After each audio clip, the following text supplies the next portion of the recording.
再来看美国前总统川普涉嫌把国家机密的文件藏起来，互联邦法庭以37项的罪名起诉，是美国史上头一个互联邦起诉的前总统。昨川普出庭，嘛是强调家己无罪，因为机密文件牵涉到美国核子武器的计划。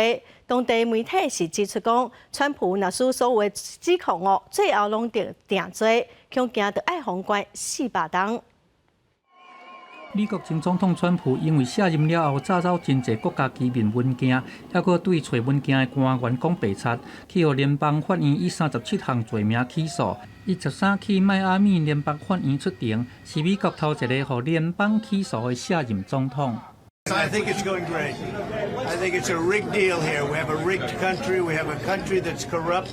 川普伫法庭顶悬坚持家己无罪，不过根据起诉书，川普伊无经过授权，国家己保留各项文件，其中还佫有涉嫌美国的核武计划，还佫有国家的安全。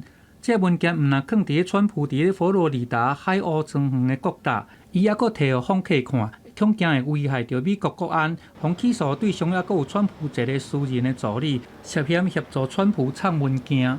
The arraignment ended without his travel being restricted and without him having to surrender his passport. He did not enter a plea because he did not have local counsel present for today. 川普伫3月份才因为支付验车的封口费这个案件，予纽约曼哈顿地区的检察官提出公诉。根据美国媒体报道，即便联邦起诉，若是讲全数定罪，川普会罚款925万的美金，上悬的期限有可能判到400年。目前，川普还佫办批要来争取2024年总统大选共和党的提名，而且民调有煞咧领先其他的竞争者。联邦法庭外口嘛组织真侪支持川普，因要来表达关心，不而个嘛有反对者因正激动咧抗议，上尾啊去互警方抓去。公司新闻，牛眼编译。